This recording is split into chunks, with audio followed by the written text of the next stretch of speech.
Hauntcast. Haunting Halloween and horror.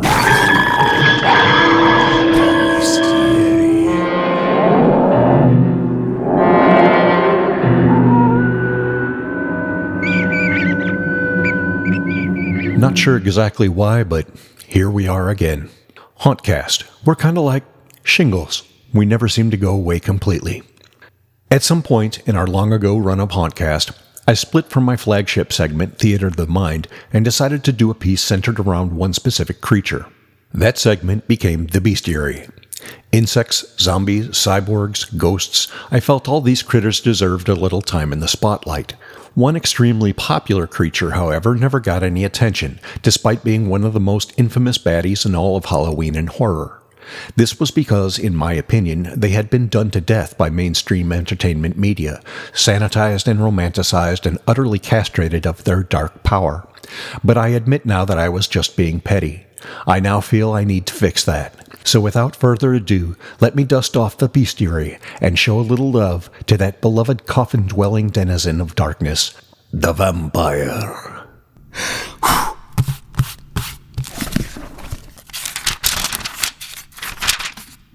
Vampires are everywhere. Dating back to ancient times, virtually every culture around the world has had at least one form of vampire-like creature in their folklore. Whether demon, possessed person, or risen dead, the idea of an evil humanoid creature feasting on the life essence of the living is ubiquitous throughout human civilization. In most parts of the world, especially in the West, vampires are considered to be revenants, spirits or animated corpses that have returned from the dead to haunt the living.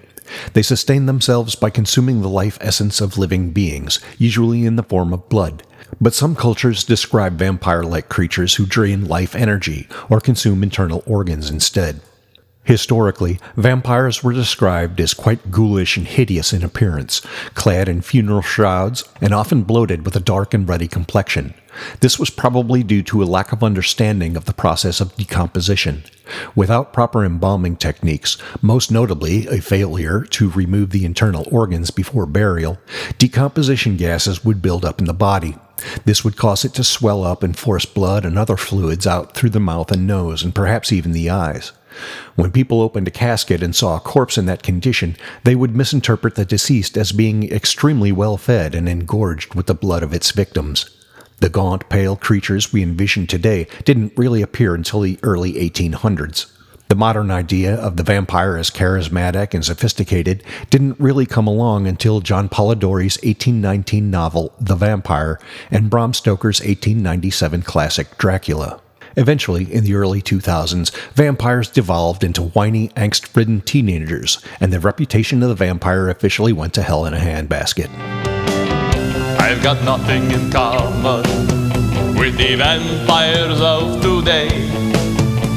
They gaze at girls and pout and brood and then just run away. This Twilight hack thinks she can come along and change the vampire rules. I guess sleeping in coffins and wearing capes suddenly isn't cool. Many vampire legends around the world include the abilities to control animals or even shapeshift into them. Bram Stoker used a lot of animal imagery in his novel Dracula and gave the character both abilities. He is seen controlling wolves in the first chapter. He later takes the form of a large dog in order to stow away on the ship to get to England, where he steals a wolf from the zoo to control and use as a minion. He later takes the form of a bat to make his way into Lucy's house. A note on bats. Bats are not really associated with vampires to any degree anywhere in the world, at least not until Dracula was published. Bats and owls, both nocturnal flying creatures, have often been peripherally associated with the supernatural, but the bat has never actually been a part of the vampire lore. Vampire bats were named after vampires because, well, they drank blood. Duh. Europeans knew of their existence since travelers discovered them in South and Central America in the 1500s, but they simply don't exist anywhere else, so there's no reason why they would have become part of vampire lore. Bram Stoker gave Dracula the ability to change into one because bats are extremely common and numerous in Britain, and thus are a handy form to take when one wants to go unnoticed at night. The more focal animal imagery used in the novel was the wolf, because it symbolized the titular character himself. Dracula, like the wolf, is an apex predator. The alleged causes of vampirism were varied from region to region and legend to legend. Some believe that the body of a dead person could be possessed by a demon or evil spirit. A person may have been cursed by an evil witch or sorcerer, doomed upon death to return to life as a wretched and hated creature. Perhaps the person had simply lived an extremely wicked life. Or, of course, in the version we all know and love nowadays, the unfortunate soul had been bitten by another vampire. Whatever the cause, the person was no longer human and needed to be destroyed, or at the very least, warded off. To keep a vampire from rising, various methods were employed around the world. Crucifixes or other holy symbols would be buried with the corpse or placed in its mouth. The body was buried face down in many places, but my favorite was popular in both Europe and China. The ground would be scattered with millet, poppy seeds, or rice. The vampire would obsessively need to count all the grains, and thus would be kept occupied all night, and thus be unable to terrorize the living. So, for all you former Sesame Street viewers out there, it appears that Count Von Count may have actually had a historical precedent. A variety of methods existed to ward off vampires. Across Europe, sacred symbols like crucifixes and rosaries were commonly considered protection, because the vampire, a soulless being of evil, considered the symbols of divinity as hateful and toxic. While less common, in many regions, mirrors were placed around a residence due to the belief that vampires could not cast a reflection, so they shunned them in order to avoid being identified. Entryways and grounds could also be consecrated with holy water. Hawthorn, a common shrub throughout Europe, was also felt to ward off the undead, and crucifixes woven from its branches over doorways were common in many parts of the British Isles. And then there's always good old garlic to keep the bloodsuckers away, unless the particular vampire happens to be Greek or Italian, at which point that may get a little dicey. But the best way to protect oneself and community from these ravening revenants is to simply do away with them. Probably the most commonly known method is staking, usually through the heart, and preferably with stakes cut from woods like aspen, ash, or hawthorn. Beheading was also widely considered, with the head either buried separately from the body or at its feet. Vampires, like witches and many other things that go bump in the night, are also susceptible to drowning. But if you really want to be thorough, you just can't go wrong with cremation. Ain't nobody coming back from that. Oh, and a word of caution. Don't try to kill one by dragging him out into the sunlight. It's probably just going to piss him off. While vampire lore around the world mostly agrees that vampires are strongest at night, there is no folklore suggesting that sunlight is lethal to them. Some lore posited that vampires cannot cast a shadow, so, as with mirrors, they would avoid sunlight in order to escape detection. The whole burning up in the sun thing is a modern concept that originated in German expressionist F.W. Murnau's 1922 classic silent film Nosferatu.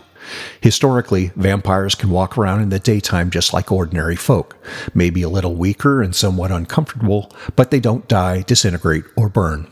Oh, and just for the record, nowhere is it suggested that they get all twinkly and sparkly either. Just saying. If you use vampires in your haunt, your best bet is to stick with what's most well-known in your region. Here in North America, that's usually some variation of either the suave Dracula type or the more gaunt and feral Nosferatu. As I said earlier, every culture has its own interpretation of these blood drinkers, but unless you plan on building the entire haunt around the vampire to give it an identity and history, many people may not, quote, get it, unquote. Feel free to rock your Albanian Striga, or your Greek Vrakolak, or your Philippine Aswang. Just know that to most everyone visiting the haunt, it'll be just another monster, so be sure to make it good and scary. Vampires are some of the most popular denizens of Halloweendom, and if you're on a tight budget, they don't have to cost a bundle to pull off. At the bare bones level, some pale makeup, a set of fangs, and 2 dribbles of blood down either side of the chin will make your actor instantly identifiable. And if you want to set up the atmosphere with a bit of foreshadowing, have someone at the front of the queue line done up as deathly pale with heightened facial shadows, a vacant, dazed expression, and 2 fang marks on the neck. People are going to know there's at least one vampire inside. Vampires can be the central theme of a haunt, or just be roaming characters. People love them. You can be as elaborate or as simple as you want with them. Everybody knows what they are, and they can be worked into any number of backstories and scenarios. And remember, vampires are a huge part of the dark and scary folklore of just about every culture on Earth, and are some of the most beloved creatures in all of Halloween. So if you use them, please, show them a little respect. Vampires don't have purity rings like undead Jonas Brothers. If I can't score with these high school girls, perhaps I'll go for their mothers. Why not? When you're 600 years old, there's no such thing as a cougar. I'll never be an emo vampire, setting teenage loins on fire. I'll have no participation in this vampire pussification. So wake me up when the world grows a pair of fangs. You thought I was going to say balls, didn't you?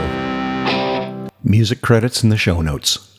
From the pages of the Bestiary, I'm Revenant, and you, for some inexplicable reason, are once again listening to Hauntcast.